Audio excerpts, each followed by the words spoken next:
दिनै 22 जुलाइ खालारनि रादाबाव नोंथांमोन बयखौबो बरायबाय। अन्नानै हादरनि रादाब चेनेलखौ लाइक आरो साबस्क्राइब खालामना हो। दानिया फैदो दिनैनि रादाबनि हेडलाइन्सआव। सेथियाव प्रमद बर'नि दैदेननाय बिटिआर सोरखारा लेन्ड मेलानि गेजेरजों ट्राइबेल बेल्ट आरो ब्लकनि हाखौ ट्राइबेल नङै एबा नन प्रोटेक्टेडफोरनो होनो नाजादों आरो बिसोरनो हा होदों आरो हानि फाट्टाबो होदों। Assam land development regulation act tribal belt आरो ब्लकनि चेप्टार 10 नि नियमखौ नायालासिनो बे हा राननाय फाट्टा राननाया जादों होननानै बुंदों दावराव दैख्रेब नार्जारिया खौरां मेलनि गेजेरजों। आरो बिथाङा बुंबावोदि बिटिसिनि 6 सिडुल जानायनि उननिफ्राय ट्राइबेल बेल्ट आरो ब्लकनि ट्राइबेलनि हाखौ बायनो मोना, ट्रान्सफार जाया। नाथाय दिनै हाखौ रानलाबायदों बिटिआर सोरखारा। गावसोरखौ गुबुन हारिखौ अनग्रा देखायनो, हा होग्रा होननानै देखायनो। बिथाङा बुंबावोदि ट्राइबेलनो होनायाव आपत्ति गैया आरो ट्राइबेल जेरावखि थाया मानो, जे समनिफ्राय थाबोआ मानो बिसोरखौ होखारलाबायनो एबा इभिक्सन खालामनो हाया। आरो जुदि ट्राइबेलफोरा आयेन बेरेखायै सोरखारनि हायाव थादोंब्लाबो होखारनो हाया, नाथाय बिसोरखौ गुबुन जायगायाव शिफ्टिंसो खालामनो हायो होननानैबो बुङो दावराव देख्रेब बिथाङा। बिटिआर चिफ डिपुटि गबिन्द बसुमतारिया मासबाद रेभिनिउ सार्केलनि आन्डाराव हा राननानै होदोंमोन, नाथाय बे हा राननायाव गोबां नन ट्राइबेलनोबो होनाय जादों। बे जायगायाव नन ट्राइबेला हाखौ मोननो थाङा होननानैबो बुङो दावराव देख्रेब बिथाङा। आरोबाव बिथाङा गबिन्द फेलेंगा बिथांमोनाव सोंथि खालामना बुङोदि हारिनि थाखाय गोबाव सम नांनानै फैनाय बिथांमोना बेफोर हाखौ रानलाबायना होनायखौ नुनानै लाजिदोंना लाजियाखै होननानै आरो मानो गुबुननो हाखौ होखो होननानै सोंथि खालामो। आरो जारिमिना बर' हारि बेरेखा, बर' हारिखौ आलाय सिलाय खालामबाय होननानै जारिमिनाव लिरजागोन होननानैबो बुङो दावराव देख्रेब बिथाङा। नैथियाव धुबुरीनि जगमाया घाटआव जाहाजनि जाब्रबथाय। बे जाथाया धुबुरीनि जगमाया घाटआव जादोंमोन। गंसे दावबायारि जाहाजआ घाटआव दोननाय बेसाद रोगाग्रा नावखौ सौग्रावदोंमोन।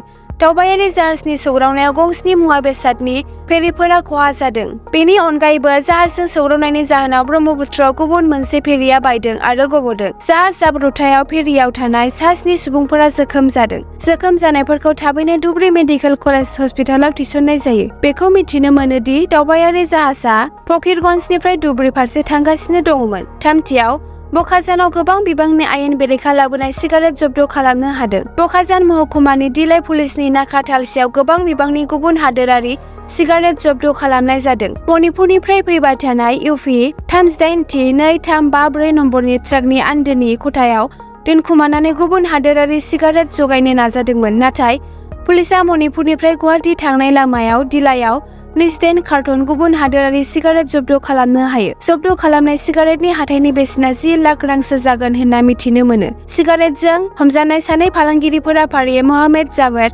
आरो गुबुन सासेया शुआइब आरो बिसोरखौ उत्तर प्रदेशनि होननानै मिथिनो मोन्दों। ब्रैथियाव निपा भाइरासजों सासे 14 बोसोर बैसोनि हौवासाया थैनो गोनां जाबाय एबा थैबाय। केरेलायाव निपा भाइरासनि केसफोरा बांगासिनो दं। केरेलायाव रबिबाराव निपा भाइरासजों सासे 14 बोसोर बैसोनि हौवासाया थैदों। बेनि उनाव गुबुन सासे 60 बोसोर बैसोनि सुबुङा जिउसाजों गाग्लोबजादों आरो बिथांखौ खैफोद गोनां थासारियाव दं होनना बुंनाय जादों। बेखौ मख'नो हायोदि जायफोरा सिगांनिफ्रायनो निपा जिउसाजों सन्देरजाखानाय 14 बोसोर बैसोनि हौवासाजों सोमोन्दोआव थाखानायफोरनि उफ्रा नमुनाफोरखौ आनजाद नायनो थाखाय ICMR आ कक्सिक'डआव मोनसे मबाइल BSL 3 नायसोमसालिसिमबो दैथायहरदों। बाथियाव मोनसे मोजां खौरां जोलुर गेलेनो मोजां मोनग्राफोरनि थाखाय। आसाम फुटबल एसोसिएशनआ साब जुनियर नेशनेल टीमनि थाखाय हौवाफोर आरो हिन्जावसाफोरखौ सायख'नो थाखाय जोलुर सायख'नाय हाबाफारि खुंदों। बे सायख'नाय हाबाफारिया साइ फुटबल फिल्ड साइ पल्टन बाजार गुवाहाटीआव दिनैनिफ्राय जागायजेनो। जाय बिथांमोननि जोनोमा 1 जानुवारि 2020 मायथाइनिफ्राय 31 दिसेम्बरनि गेजेराव जादों, बिसोरो बाहागो लाहैनो हागोन। दिनैनिफ्राय 24 जुलाइसिम। बे सायख'नाय हाबाफारियाव जोलुर गेलेनायाव नांगौफोरखौ गावबागाव लांफानांगोन होननानै मिथिहोदों आसाम फुटबल एसोसिएशनआ। एसेनोसै दिनैनि हादरनि रादाबाव। भिडिअखौ जोबजासिम नायनायनि थाखाय हामबायसै। अन्नानै हादरनि रादाब चेनेलखौ साबस्क्राइब आरो नटिफिकेशन बेलखौ अन खालामनानै ला हादरनि रादाबनिफ्राय नटिफिकेशनखौ मोननो थाखाय।